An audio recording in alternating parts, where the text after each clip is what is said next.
So Nivea, എങ്ങനെയാണ് MWT-യിലേക്ക് എത്തിപ്പെട്ടത്? അതെങ്ങനെയാന്ന് ചോദിച്ചു കഴിഞ്ഞാൽ, ഞാൻ നൈറ്റ് ഡ്യൂട്ടിയിലായിരുന്ന സമയത്ത് ഞാൻ വർക്ക് ചെയ്തോണ്ടിരിക്കുന്ന നഴ്സായിരുന്നു. ആ സമയത്ത് എന്നെ എന്റെ ഫോണിലേക്ക് നിങ്ങളുടെ ഒരു കൺസൾട്ടന്റ് വിളിക്കുകയാണ് ചെയ്തത്. സോ ആ സമയത്ത് അവരെനിക്ക് ഒരുപാട് ഓപ്ഷൻസ് തന്നു. പുറത്തേക്ക് അബ്രോഡ് ഞാൻ പ്ലാൻ ചെയ്തുകൊണ്ടിരിക്കുമായിരുന്നു പോവാൻ വേണ്ടിയിട്ട്. അപ്പൊ ഒരുപാട് ഓപ്ഷൻസ് എനിക്ക് കിട്ടി. ആ ഓപ്ഷൻസിൽ നിന്ന് പിന്നീട് എനിക്ക് അറിയേണ്ടത് ഏജൻസി എങ്ങനെയുള്ളതാണ്. അപ്പൊ ഞാൻ അതിന് വേണ്ടിയിട്ട് കുറെ ഗൂഗിളുമായിട്ട് റിവ്യൂസും പിന്നെ അതുമാതിരി തന്നെ എനിക്ക് അറിയാവുന്ന ഇവിടെ പ്രോസസ് ചെയ്യുന്ന ഒരുപാട് പേരുണ്ടായിരുന്നു. അപ്പൊ അവരെ എനിക്ക് അറിയാവുന്ന ഒത്തിരി പേരുണ്ടായിരുന്നു.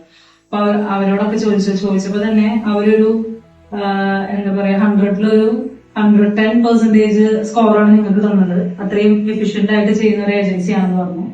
അതിനുശേഷം ഞാൻ ഇൻട്രസ്റ്റഡ് ആണെന്ന് ചോദിച്ച് വീണ്ടും ആ കൺസൾട്ടന്റ് എന്നെ വിളിച്ചിരുന്നു. അപ്പം ഞാൻ ഇൻട്രസ്റ്റഡ് ആണെന്ന് പറഞ്ഞു. ഞാൻ വീട്ടിലൊക്കെ സംസാരിച്ചു. അതിന് ഞാൻ ഇൻട്രസ്റ്റഡ് ആണെന്ന് പറഞ്ഞു. അതിനുശേഷം ഞാൻ എന്നോട് പറഞ്ഞു ഫസ്റ്റ് രജിസ്ട്രേഷൻ ഫീസ് അടയ്ക്കാൻ പറഞ്ഞു. അപ്പം അപ്പോഴും വേറെ ബിഗ് കൺഫ്യൂഷൻ ഉണ്ടായി. കാരണം നമുക്കറിയില്ല എങ്ങനെയാണ് ഫീസിന്റെ ഒരു ഇതെങ്ങനെയാണെന്ന് അറിയില്ല. അപ്പൊ ഡീറ്റെയിൽസ് അറിയാൻ വേണ്ടിയിട്ട് നമ്മൾ ഇതുമാതിരി തന്നെയുള്ള കാനഡ ഇമിഗ്രേഷൻ സർവീസസ് പ്രൊവൈഡ് ചെയ്യുന്ന കേരളത്തിലുള്ള ഒരു 5-6 ഏജൻസികളെ നമ്മൾ വിളിച്ചന്വേഷിച്ചു. അപ്പൊ നോക്കുമ്പോഴാണെങ്കിലും കുറഞ്ഞ തുകയ്ക്ക് ബെസ്റ്റ് സർവീസ് പ്രൊവൈഡ് ചെയ്യുന്ന ഒരു ഏജൻസി എന്നുള്ള രീതിക്ക് അങ്ങനെയാണ് എത്തിപ്പെടുന്നത്. സോ എന്തുകൊണ്ടാണ് കാനഡ AAP ചൂസ് ചെയ്തത്? വേറെ ഇഷ്ടംപോലെ കൺട്രീസ് ഉണ്ടല്ലോ. എന്തുകൊണ്ടാണ് ഈ കാനഡ AAP പ്രോഗ്രാം ചൂസ് ചെയ്യാനുള്ള റീസൺ?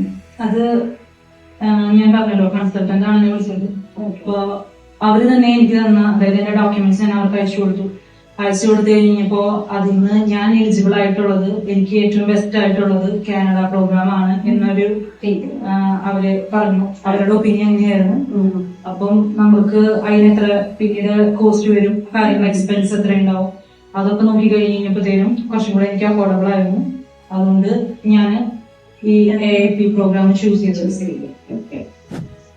നമ്മുടെ MWT-യിലെ കൗൺസിലേഴ്സും ഡോക്യുമെന്റേഷൻ ടീമിനെ പറ്റിയൊക്കെ എന്താണ് അഭിപ്രായം?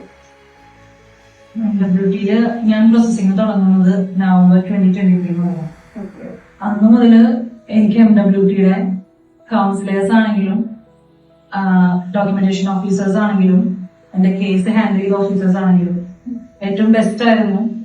അവര് നല്ല രീതിയിൽ തന്നെ എനിക്ക് ചെയ്തു തന്നിട്ടുണ്ട്. കാരണം ഓൾറെഡി ഒരു തവണ തന്നെ എനിക്ക് ഒരു അബദ്ധം പറ്റി പോലൊരു റിജക്ഷൻ വന്നിട്ടുള്ളത് കൊണ്ട് തന്നെ എന്റെ വർക്ക് പെർമിറ്റ് മുതലുള്ള കാര്യങ്ങളിൽ ഞാൻ വളരെ കോൺഷ്യസ് ആയിരുന്നു. കാരണം അത് എല്ലാവർക്കും അറിയാവുന്നതാണ്. അപ്രോഡ് ശ്രമിക്കുന്നത് കറക്റ്റ് ഡീറ്റെയിൽസ് വെച്ച് ഫസ്റ്റ് ടൈം തന്നെ അത് അപ്രൂവ് ചെയ്ത് വിട്ടാലാണ് പിന്നീട് അവർ അഡീഷണൽ ഡോക്യുമെന്റ്സ് ചോദിച്ചാലും അതിനുള്ളൊരു സോഴ്സ് നമ്മുടെ കയ്യിലുണ്ടെങ്കിൽ മാത്രമാണ് നമുക്കത് അപ്രൂവ് ആയി വരത്തുള്ളൂ.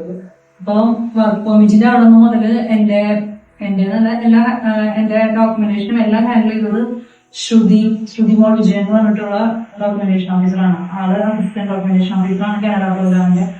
അപ്പൊ ഓരോ കാര്യത്തിനാണെങ്കിലും ഞാൻ എപ്പോ വിളിച്ചാലും പുള്ളിക്കാരി ഫോൺ എടുക്കുമായിരുന്നു. അതർവൈസ് എനിക്ക് ഞാൻ വിളിച്ചിട്ട് കിട്ടിയില്ലെങ്കിൽ തന്നെ ആളെന്നെ തിരിച്ച് വിളിക്കുകയും ചെയ്യുമായിരുന്നു.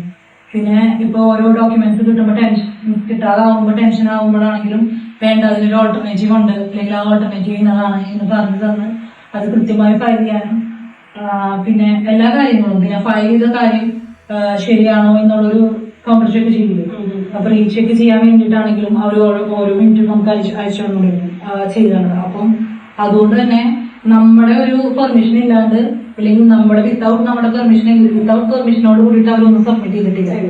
അപ്പോ രണ്ടുപേരും അതായത് നമ്മുടെ കൺസൾട്ടൻസി ആണെങ്കിലും നമ്മളാണെങ്കിലും ഒരുമിച്ചുള്ള ഒരു ഇതുകൊണ്ടാണ് ആ ഒരു വർക്ക് പെർമിറ്റിനെ ആണെങ്കിലും സക്സസ് ആണ്. അപ്പം കൗൺസിലേഴ്സിനെ ആണെങ്കിലും ഡോക്യുമെന്റേഷൻ ഓഫീസേഴ്സിനെ ആണെങ്കിലും പിന്നെ അതുമാതിരി തന്നെ ഡോക്യുമെന്റ് ഫയൽ ചെയ്യുന്ന ആൾക്കാർ ശ്രുതി രവീന്ദ്രൻ മാമാണ്.